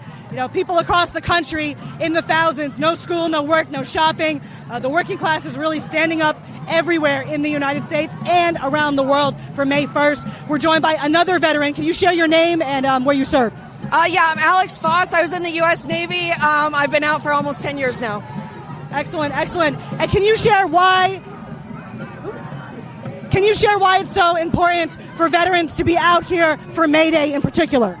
It's important for veterans to be out here because, one, we were poached by the military from the working class. And when we get out, we rejoin the working class. So working class interests are in veterans' interests. These endless wars that are funneling money to these billionaire ideas, they're taking money away from the working class and taking away money from veterans and veterans care. So the interests are all aligned. That's why it's important for us to be out here. Definitely. And what are your thoughts on the billions of dollars that have been spent on the war in Iran and wars overall in the United States while the conditions of workers get so much worse? That money could be used for healthcare for all, for education for all, and instead we're all here struggling to make ends meet. And that money right now, they're gutting the VA as well, and all of that could be used to not just care for veterans, but care for everybody. And it's an outrageous amount of money that's just being wasted to terrorize other countries that we have no business terrorizing. Absolutely. And what are your thoughts? I don't know if you've seen this, but it's been kind of going viral everywhere. The kind of small portions of food that's being rationed for the veterans, for the military, active duty military that are deployed right now. People are very angry about this, especially when you think about how much is being spent on the military for the U.S. Everybody's tax dollars primarily all go to the military. So to see that, I think it's sparking something inside of people. I don't know if you've seen this, and what are your thoughts? I have seen this. I've especially seen it on, and being prior Navy, this hits at home for me. I've especially seen it on the USS Lincoln. The portions they're getting fed is outrageous. They're having to share rations on an aircraft carrier, and there's no reason for these people to be starving when we have all this money going to the military. But that also just goes to show that, like, folks in the military are seeing the same conditions the working class is seeing, the same bullshit, the same just terrible, like, conditions, and just really, like, that, all of that being made, like, shown, going viral, I think is such a powerful moment of solidarity to show, because there's been so much divide between military and the working class, like, that they're over here, they're different and stuff, but this is showing, like, hey, no, we're facing a lot of the same conditions. We're facing a lot of the same bullshit, and it's just, like, they have all this money, but why are you starving? They have all this money, why are our people back home starving? So. Definitely. No, I feel like it's a visual representation of just how much Trump and the billionaires hate working class people, and all the kind of rhetoric about the military is a lie. And that's what I feel seeing that. And, you know, one of the things I wanted to ask, my last question here, was just more to think a little bit more about this overarching fight and this overarching struggle within the military, because I have heard since the Iran war has started, you know, there's a significant increase in people applying for conscientious objector status. It's been so significant about how many people are saying, I don't want to fight in this war. It's the most unpopular war in U.S. history. You know, what is your feeling among other veterans, or your feeling among any active duty military you currently know to reject this war? The feelings that, one, more people keep doing it. Keep objecting. Keep calling the Center for Conscience and War. Keep saying, no, I'm not going to do this. You're not alone. We have a veterans contingent out here showing that you're not alone. But it all just circles back a lot to that. Like, we have all this money for this, but, like, where's my health care? Where's my food? Where's my education? Where's all this? It's all the same feelings and stuff, especially it was really starting to bubble up also with that government shutdown that happened because military wasn't being paid and stuff. So, like, more and more folks are seeing this, especially with, like, just the free access to media and stuff, and, like, media like this, independent media. Folks are waking up. They're learning more. Their consciousness is, like, evolving and stuff. So the biggest thing I got to say from all the veterans that are here, keep resisting, keep signing up to be a conscientious objector, keep saying no.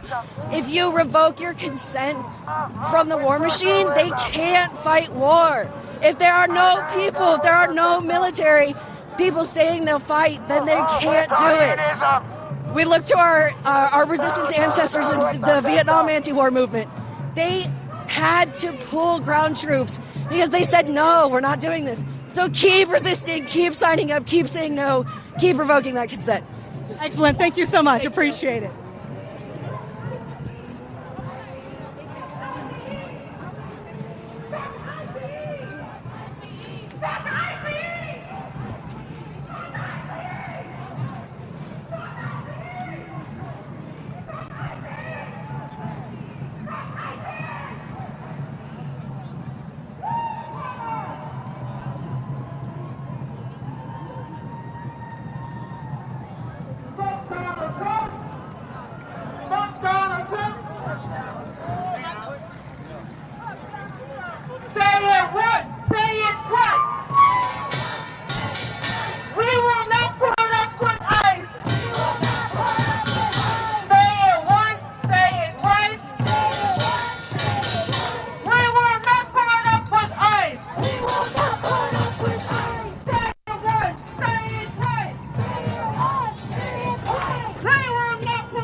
needs water.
So we're here, we're live in the streets of Chicago.